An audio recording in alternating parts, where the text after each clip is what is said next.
In this video, I'm going to discuss UV shells. In order to show several UV shells, I've opened up this tire model.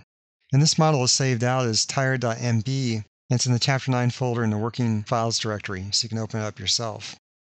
So if I go ahead and select this model as an object and go to UV Texture Editor, we can see a few shells. And in fact, this tire has 3 UV shells. There's one for the tread, where the tread's laid out, and there's 2 separate shells for each of the tire walls, or each of the sides of the tire. So what's a shell?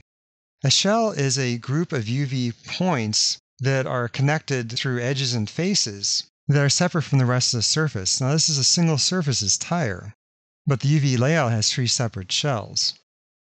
So for instance, this shell here at the top for this wall of the tire, all these points are connected via edges and therefore have faces, so they're consistent. Yet there's an outer set of edges to make the outer perimeter, and also the inner perimeter of the shell. And that separates out that shell from all the other parts. So this is one shell, this is another shell down here, and this is a third shell here with empty UV texture space in between.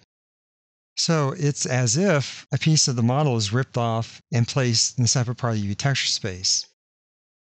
But it only happens here. The model is not affected. So even though some edges were basically split to get these separate shells, that doesn't happen on the model itself. In other words, the geometry is not changed. Now when I say edges have to be split, that has to happen because in order to get the shell pieces separate, one or more edges has to be split into 2 new edges. So for example, you can see that if you dolly in closer so you can see the faces and edges better, and select an edge. For example, if I go ahead and go to edge mode here through my right mouse menu and pick an edge, you'll see the edge turns orange, but also there'll be a corresponding edge someplace else that appears. So here's the edge I selected, yet this edge over here is automatically selected also. That's because it used to be a single edge on the model that was split into 2 separate edges in the UV texture space in order to pull the shell apart. So in order to get this wall shell pulled away from the tread, all these edges along the outer perimeter had to be split. And you can see as you select these edges along the outer perimeter, the corresponding edge will appear along the side of the tread. So in other words, the edge of the tread here actually hooks up to the outer perimeter of this wall. And what was one edge on the model, in a particular case like right here, was split, so there's a gap now in between them.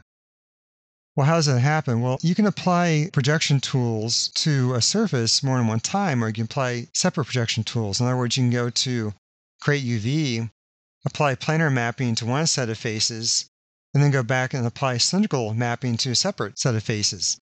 And each time you apply a mapping to an isolated set of faces, it gets pulled out as a separate shell.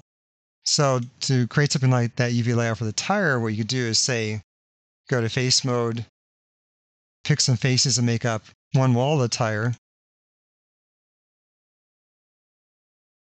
like this wall of the tire. So only that wall is selected. Then go up here to Create UVs and apply planar mapping. Adjust the planar mapping projection manipulator until it looks kind of nice. And when you finish with that, only that set of faces will be pulled out by itself and will be its own individual UV shell. Then once you have that, you can go and select another set of faces, so the opposite wall. Go and apply planar mapping to just that set of faces, adjust the manipulator, and have a separate shell. So every time you apply one of these mappings to, again, a limited set of faces on that surface, that set of faces gets pulled out as a separate shell, and all the edges along the perimeter of that set are split in order to get that shell isolated. Now we're going to demonstrate that in more detail. I'm going to have a separate video where I go through that process for the chair we built earlier, so you get to see it step by step. I'm just talking about it briefly in this situation. In any case, multiple mappings give you the separate shells. Now, why would you want those shells separate? Well, the advantage is for texturing. You can imagine if you want to texture the tire in such a way that you had one texture on the treads, like the little tread groove pattern, but you had a separate texture for each wall. Like one wall might have dirt or the name of the tire manufacturer, maybe the other wall is a white wall.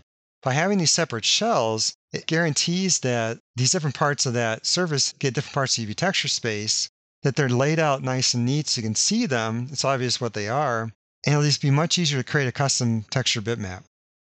Can you imagine that if I wanted to put a tread pattern on the tread area, it'd be very easy to do that because the treads are laid out nice and neat. And then maybe to put the name of the tire manufacturer on the side of one of the walls would be very easy also. So that's the main advantage of having separate shells. When you have a complex model that maybe requires more than one projection, you have these separate sections that make texturing much easier. Now you can move a shell if you want to, and you just have to pick the UVs. Say if I go to UV through the menu and pick all the UV points for the tread, I'm free to move that. I can go to the Move tool, then move those around. I want to avoid overlapping because I don't want that to share the same part of the texture. I'm free to move it to wherever I want. Of course, I can also scale it. Maybe if I wanted to rotate it, I could rotate it. Now you can rotate interactively with the Rotate tool. There's also a nice little rotate shortcut up here through the menu at the top. There's a counterclockwise rotation here if I press this button. And it does it 45 degrees at a time, but it does it very nice and neatly. There's also a clockwise rotation. So if you want to be very precise, you can use these rotation buttons. The short of it is you can rotate that UV shell, place it where you want it. Now when you're done, you definitely want all the parts in the 0 to 1 space. If you lay outside that space, like here, they'll get automatically repeated part of the texture and you don't have as much control, so definitely want it inside the space, but you can place it where you want it inside that valid area. So where you wind up with the shell is not fixed. You're free to select that shell, or at least all the UV points for that shell, and move all those UV points as a group, or rotate them or scale them to a place that makes sense. As I said, we'll talk more about how to create your own shells using multiple mappings, and then positioning those shells in more detail in a later video.